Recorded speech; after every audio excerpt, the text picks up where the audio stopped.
네, 안녕하세요. 오늘은 여러분들하고 퇴저감과 그 퇴저감이 쌓이면서 남기는 그 흔적들, 우리 이거를 지질 구조라고 얘기를 하거든요.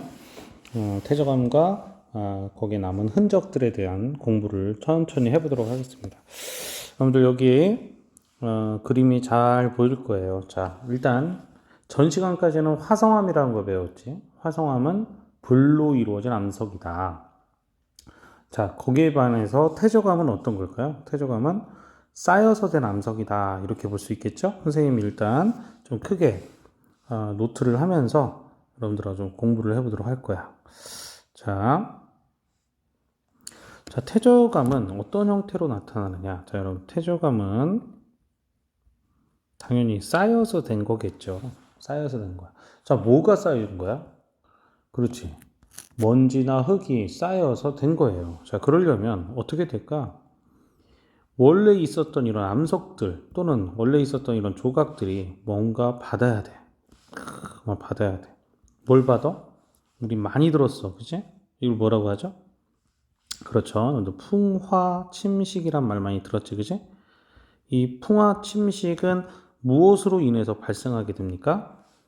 풍화침식은 바로 무엇을 통해서 발생하게 되죠? 그렇죠. 바로 누구 때문에 깎이고 이렇게 풍화되고 하는 거지? 바로 물, 그 다음 바람, 그 다음 생물이죠. 그죠? 물은 뭐야? 수권이고, 바람은 뭐죠? 기권이고, 생물은 뭐? 생물권이지. 그지? 그래서 기권, 수권, 생물권이 바로 어떤 녀석에게 영향을 주는 겁니까? 바로 암권에게 영향을 주는 거다. 또는 뭐 직권이라고도 얘기하죠. 그래서 이것을 다 깎여. 이게 다 깎여서 어떻게 돼요? 퓨 깎여서 어떻게 됩니까? 쭉 날아가지. 자, 이렇게 쭉 물로 떠내려거나 또는 바람에 의해서 가게 되지. 자, 그래서 우린 이거를 뭐라 그래? 운반된다란 말을 많이 쓰죠. 운반된다. 자, 이 운반되는 녀석의 이름을 뭐라고 불러주면 돼? 이거를 퇴적물이다라고 불러주면 되겠지, 그지? 자, 이 퇴적물이 어딘가 가서 어떻게 되겠습니까? 어딘가 가서 쌓이게 될 겁니다. 자, 이렇게 다시요. 어딘가 가서 이렇게 쌓이게 될 거야. 그래서 쭉 가서 어떻게 쌓이게 될 거야. 쭉 쌓이게 될 거야. 이렇게 처음에 이렇게 한 층 쌓이고 두 층 쌓이고 이렇게 쌓일 거야, 그죠? 자, 이렇게 쌓인다고 해서 바로 암석이 되는 건 아니겠지. 왜냐하면 여러분들 엄마가 밀가루를 막 이렇게 바닥에 깔아놓으면 그 밀가루가 그냥 지가 알아서 딱 굳진 않잖아요. 그럼 밀가루를 어떻게 해? 거기에다가 막 물도 살짝 부고 거기 약간 점착도 시키고 그 다음에 꽉꽉 눌러가지고 반죽도 시키는 거 여러분들 엄마 음식 만드는 거 많이 봤잖아, 그지? 그러는 작용이 필요한데, 자, 우린 그런 작용, 즉 퇴적물이 뭘로 가는 작용? 퇴적물이 바로 퇴적암으로 가는 작용이 필요한데요. 우린 이 사이의 이 과정을 뭐라고 불러주느냐? 이게 굉장히 중요한 바로 무슨 작용이라고 불러주냐면 속성작용이라고 불러줍니다. 속성작용이라고 불러줘. 자, 이 속성작용을 좀 더 알아듣기 쉽게 고화작용이라고도 해도 같은 말이에요. 딱딱하게 굳는다 그래서 고화작용. 그럼 어떤 작용이 필요할까요? 얘를 막 눌러줘야겠지. 이렇게 막 이렇게 꾹꾹꾹 눌러줘서 단단하게 압축시켜주면 좋겠지 않겠어? 우리는 이 속성작용 중에서 뭐가 있어? 꽉꽉 눌러주는 작용, 다져짐 작용 또는 다짐 작용이라고 얘기를 합니다. 영어로는 컴팩션이라고 그래요. 컴팩션. 자, 그러면 얘들이 밀도가 높아지면서 단단하게 이제 지들끼리 모여있게 되겠죠. 자, 그런데 지들끼리 모여있는 것만으로 끝이 아니라는 거야. 왜냐면 여기에 있는 입자들이 이렇게 잘 모여있어. 근데 이 입자들 사이에 풀 같은 것들이 이렇게 붙여주면 어때요? 더 단단해지지 않겠어요? 이 풀 같은 것들이 들어와, 자연 상태에서. 어떤 것들이 들어와? SiO2나 또는 CaCO3 같은 이런 성분들이 이 풀 역할을 합니다. 그럼 풀 역할을 해요. 그래서 얘들을 단단하게 굳어지게 하는데 그 작용을 우리가 뭐라고 불러냐? 바로 교결작용이라 불러줍니다. 교결, 악교할 때 그 풀 있죠? 단단하게 굳어지게 한다. 영어로는 cementation, 시멘트 알죠? cementation, compaction and cementation 하면 solidation이 된다. 이런 뜻이에요. 속성작용은 다이아제네시스라고도 얘기하는데 어쨌든 둘은 같은 뜻이고 이런 작용하려면 이 두 가지 작용이 필요한다는 거예요. 아시겠습니까? 자, 여러분들 여기서 어때요? 지금 선생님이 그림 여러분들 여기서 캡처를 뜨셔서 공부하시면 더 편하겠지, 그지? 뭐 쭉 외울 필요 없죠. 일단은 물, 바람, 생물에 의해서 풍화침식 당하죠. 그 다음 이 퇴적물들이 쌓인 다음 이것들이 딱딱하게 굳으려면 속성 또는 고화작용을 받아야 되겠지? 그 고화작용은 두 가지 작용이 있다. 하나는 딱딱하게 굳으려면 압력이 가해져서 다져짐이 되고, 또 얘는 뭐야? 뭔가 풀칠이 돼서 이렇게 세멘테이션, CaCO3나 SiO2가 들어와서 결정 사이를 이렇게 붙여주는 작용을 한다라는 거예요. 자, 그럼 이제 재밌는 것도 하나의 또 특성을 또 알아볼래요? 자, 어떤 특성을 알아보냐? 자, 보세요. 이 풍화 침식되는 요 과정 있죠, 요 과정. 여기까지의 과정. 여기까지의 과정은 어떤 에너지가 영향을 주는 걸까? 물, 바람, 생물을 관장하는 에너지는 어떤 에너지예요? 이게 바로 무슨 에너지일까? 태양 복사 에너지가 되겠죠. 자, 여기에서는 태양 에너지가 이런 일들을 담당하게 됩니다. 자, 그런데 이 퇴적물이 딱딱하게 굳는 이 과정은 어떤 에너지가 영향을 줄까? 즉, 속성작용, 고화작용 어떤 에너지가 줄까? 풍화침식하고 다르게? 자, 그렇죠. 누군가 눌러줘야 돼. 그지? 꽉꽉 눌러줘야 돼. 그 다음, 또 교결이 되려면 약간의, 어때? 이건 약간의 눌러줘야 돼. 압력이 필요해. 압력이 필요하고, 교결되려면 약간 따뜻한 온도가 필요하지. 그래서 온도와 압력이 필요한 에너지지? 그래서 얘들아, 이거는 어떤 에너지냐면, 지구에서 작용하는, 내부에서 작용하는 에너지가 있어. 이걸 지구 내부 에너지라고 그래. 요런 것이 필요하다. 이 정도는 기본적으로 알고 있어야 되겠어요. 여러분들께서. 알겠죠? 자, 지금 선생님이 이렇게 지금 필기한 거 여러분들 잘 한번 다른 필기에다 적어 놓으시든지 아니면 캡처를 뜨시든지 해서 꼭 기억을 해 주시기 바랍니다. 됐죠? 자, 그러면 자, 선생님이 방금 설명한 거를 갖고 다시 한번 여기를 한번 보도록 할게요. 자, 퇴적암이 어떻게 생성된다고 그랬어? 퇴적물이 일단 쌓이죠. 자, 우리 이거를 퇴적작용이라고 얘기한다고 그랬고, 자, 운반됐던 퇴적물들이 퇴적되었어요. 자, 그 다음 바로 퇴적암이 됩니까? 어떻게 된다? 다져짐 작용과 무슨 작용? 교결 작용이 생겨야 된다. 그죠? 그래서 선생님이 다짐 작용과 교결 작용 이렇게 얘기를 했고, 이 두 개를 합쳐서 여러분들 여기 써 있죠? 무슨 작용이라고 하죠? 속성 작용이다 라고 불러주는 그런 작용이 되죠. 이래야만 뭐가 된다는 거야. 이래야만 비로소 딱딱한 무슨 함석이 되죠? 퇴적암이 된다는 겁니다. 이해되시죠? 선생님, 근데 지금 옆에 있는 거 뭐예요, 선생님? 자, 이렇게 돼 있죠. 갑자기 퇴적암의 분류 이렇게 써 있어. 선생님, 퇴적암의 분류요? 자, 여러분들이 흔히 많이 알고 있는 퇴적암은, 여러분들이 잘 알고 있는 퇴적암은 여기에요, 여기. 여러분들이 초등학교 때부터 쭉 배웠던 퇴적암은 여기죠. 뭘로 나눈 걸까? 그렇지. 쇠설성 퇴적암, 얘는 어떻게 생긴 거지?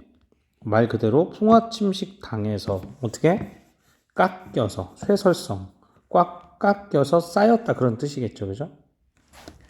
얘는 깎여서 쌓인 그런 퇴적암이에요. 자, 화학적 퇴적암은 뭐야? 얘는 즉, 이 쇠설성 퇴적암은 물리적인 어떤 힘을 받아서 나온 것이고, 얘는 말 그대로 뭐야? 화학적으로 침전되거나 해서 만들어진 것이에요. 그죠? 얘는 뭘까? 유기적. 유기적을 다른 말로 하면 뭐가 되지? 유기적을 다른 말로 하면 생물학적이란 뜻이지. 생물학적. 세 가지로 보면 퇴적암은 물리적으로 깎여서 쌓인 퇴적암. 그 다음 화학적 침전에 의한 퇴적암. 마지막으로 생물학적인 퇴적암 세 개로 나눌 수가 있습니다. 자, 이 중에서 여러분들이 가장 흔하게 생각하는 것이 바로 이거고, 아주 시험에도 뭐 그나마 빈도가 제일 높은 거죠. 자, 여기서 여러분들 여기 말이 좀 어렵지만 보세요. 모래 점토로 이루어진, 점토란 말이 조금 거시기 하지만 그냥 모래 방점을 찍어주세요. 모래로 이루어져서 딱딱하게 굳으면 뭐가 될까? 모래 사자 써서 사음이 되는 거지, 그지? 그렇죠? 여기는 방점을 여기다 찍어. 자갈이 박혀서 된 것, 자갈 역자 써서 뭐라고 그래? 여감이라고 하는 거지. 아, 그러면 세술성 퇴적감은 뭘 기점으로 나눠준 거야? 그래, 뭘 기점이죠? 그래, 입자에, 즉 퇴적물의 입자 사이즈를 갖고 나눠줬다고 보면 되겠죠, 그죠? 자, 그 다음 점토로 이루어진 거는 뭐냐? 갑자기 여기는 자갈력 여감, 여기는 모래 사암 해놓고 갑자기 쉐일이야, 그지? 마음에 안 들어, 그지?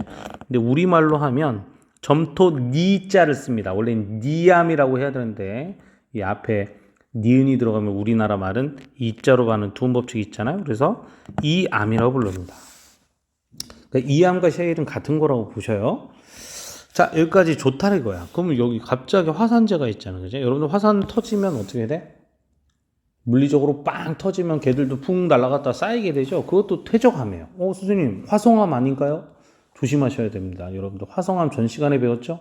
화성암은 지하 깊은 데서 생긴 심성암과 뻥 터져서 얕은 데서 생긴 화산암, 물론 그 가운데 반신성암도 있지만 결국엔 마그마가 천천히 식거나 또는 위에서 용암으로 빨리 식거나, 즉 녹은 암석이 녹은 물이 다시 식어질 때만이 화성암인 것이지,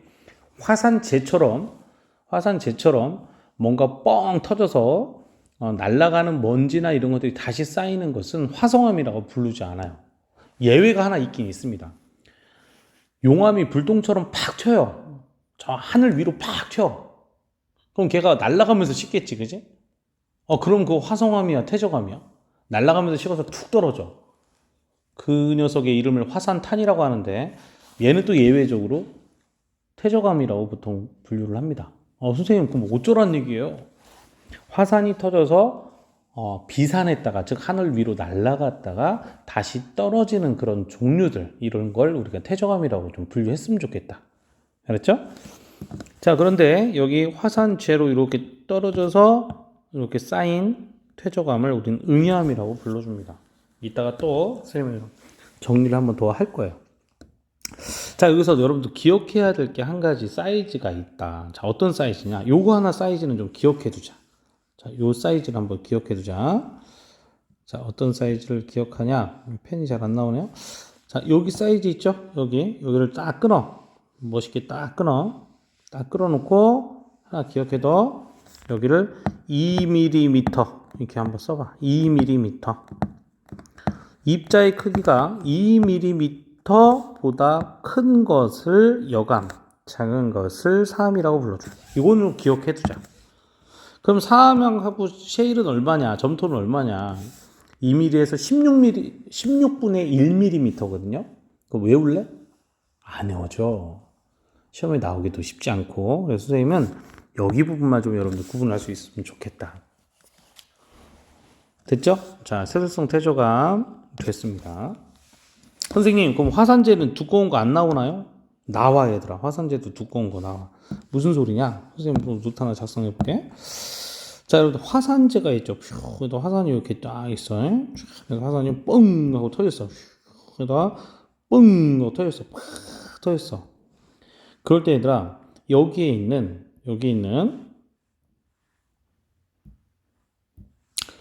암석이나 이런 것들도 막 팍팍 튀어나가겠죠, 그죠?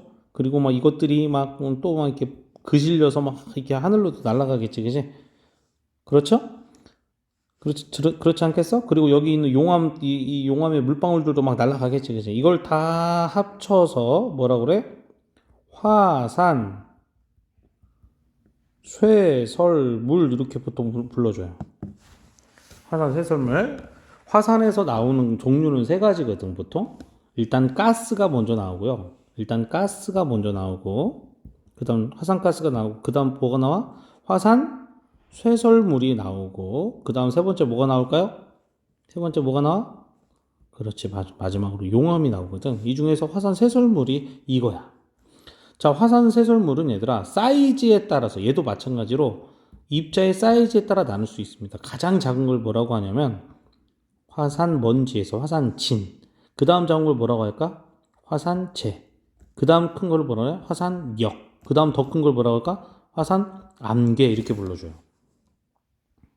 그럼 얘들아, 화산진은 마치 진흙 같은 거죠. 화산재는 모래 같은 거고, 화산역은 뭐야? 자갈 같은 거고, 화산암계는 바위 같은 거라고 생각하시면 되겠어. 그래서 여기 두 개가 날아가서 쌓이게 되잖아. 이 두 개가 날아가서 쌓이게 되면 뭐가 되는 거야? 우리 아까 봤던 바로 응회암이라고 하는 화산에 의해서 만들어진 퇴적암이 되는 겁니다. 또 이 두 개가 쌓여서 되면 뭐라고 얘기를 할까? 이거 뭐라고 불러줘? 화산역과 화산암계가 되면 쌓여서 된 퇴적암을 우리가 직계암이라고 불러줘요. 외울 게 조금 있죠. 좀 짜증이 나겠지만 어쩔 수 없어. 좀 공부를 해두셔야 돼. 자, 그럼 선생님이 아까 여기 용암이 팍 날아가는 똥 같은 거 있다고 그랬죠. 요게 막 날아가다 보면 얘들아, 얘도 식어서 돌이 될 거 아니야. 그럼 날아가다가 공기 저항에 의해서요, 얘가 이놈이 막 공기 저항을 받잖아. 그럼 날아가면서 어떻게 돼? 막 공기 저항을 받으면 어떻게 돼? 이 용암이 이렇게 럭비공처럼 이런 유선형을 해서 이렇게 툭 털어지게 돼. 사이즈는 이 역 정도 이상 되잖아. 그지? 그러면 이 이하의 것은 뭐 응해암이라고 불러도 되겠지만은 역 정도 이상 되는 이런 사이즈, 특정한 모양이 있는 이러한 화산 쇄설물 중에서 용암의 어떤 불똥이 가면서 이렇게 일정한 유선형 모양의 화산역 이상의 그런 크기를 나타내는 퇴적암을 우리는 또 화산탄이라고 불러줍니다. 이해되시죠? 자, 이렇게 사이즈를 나눌 수 있다. 됐죠? 좋습니다. 자, 그 다음에 두 번째 화학적 퇴적암이라는 게 있어. 선생님, 화학적 퇴적암은 뭘까? 쉽게 얘기하면 그냥 얘는 침전되었다라고 생각하시면 되게 좋겠어. 침전 또는 증발되어서 생겼다 이렇게 생각하시면 좋아요. 자, 여기서 여러분들 암염이 뭐야? 여러분들 바닷가에서 수영하고 나면은 몸에서 이렇게 소금기 나오는 거 보이죠? 그죠? 보이죠? 옛날에 바다였던 곳이 육지가 되면서 바닷물이 다 날아가면서 이것이 완전히 소금이 되고 그것이 또 속성작용을 통해서 다짐과 규결을 통해서 암석이 돼버리는 이런 걸 우리가 뭐라고 그래? 암염이라고 얘기를 합니다. 뭐 하나 더 알아두시면 석고라고 하는 녀석도 있어요. 석고. 여러분들 뭐 그 조각할 때 쓰는 석고 말고 바다에서 생기는 CaSO4라고 하는 이 석고 물질이 있거든. 근데 얘도 마찬가지로 뭐다? 지금 선생님이 쭉 얘기한 것처럼 이 둘은 뭐였어? 증발에 의해서 생기는 녀석이다. 증발에 의해 생기는 뭐다? 화학적 퇴적암이다. 이렇게 보시면 되겠습니다. 자, 석회암은 다 아시죠? 물속에 있는 Ca와 CO3가 여러분들 서로 앙금 생성 반응을 이용해서 가라앉게 되죠. 그래서 생긴 것이 석회암이죠. 규질은 뭘까요? 규질. 여러분들 규질은 화학식으로 SiO2 성분을 기본으로 하는 것들이거든. 이건 지각에 가장 많은 원소이기도 하지만 생물학적으로도 좀 있는 녀석이에요. 그래서 얘가 쌓인 걸 처트라고 하는데 그러니까 뭐가 나와? 여기도 처트가 나오죠. 생물학적으로도 있다고 그랬잖아. 그지? 더 재밌는 건 석회암도 뭐야? 물속에서 침전된 탈산칼슘이 있지만 여러분들 뼈가 뭐지? Ca지? 물속에 있는 또 탄산 성분이 합쳐서 또 마찬가지로 석회암이 만들어지지? 그래서 화학적 퇴적암에 있는 석회암과 처트는 유기적 퇴적암에도 석회암과 처트가 만들어질 수 있는 겁니다. 자, 그 다음 여러분들 알고 있는 석탄 있잖아? 이 석탄은 바로 옛날 그 생물들이 죽어서 탄화된 그런 것들이잖아요. 그래서 이것도 유기적 퇴적암 중에 하나라고 보셔야 되겠어요. 아시겠죠? 자, 오늘 상당히 한 장짜리로만 여러분들하고 수업을 했지만 내용이 상당히 어땠어요? 어떻게 보면 많았어요. 그죠? 자, 하지만 여러분들 이렇게 온라인 수업의 가장 핵심적으로 좋은 장점이 뭐예요? 바로 그렇습니다. 계속 돌려보면서 아까 선생님이 그렸던 그런 필기나 이런 노트들을 다시 캡처해서 여러분들 다시 볼 수 있다라는 거예요. 내용이 조금 외울 게 있습니다만 그럼 구조화 시켜서 여러분들 단락별로 아까 얘기했던 거 첫 번째 단락 뭐지? 퇴적함이 되는 과정 있죠? 되는 과정들, 그 다음에 퇴적함의 종류들 이 두 개로 딱 단락을 구분해서 세세하게 다시 복습을 해두시면 그리 어렵지 않게 넘어갈 수 있을 거라고 생각합니다. 다음 시간에는 이렇게 퇴적되는 과정 중에서 특별한 기록들을 지측에 남기게 됩니다. 자, 이런 특별한 기록들을 지측에 남기는 것에 대해서 여러분들과 같이 공부하도록 하겠습니다. 수고하셨습니다.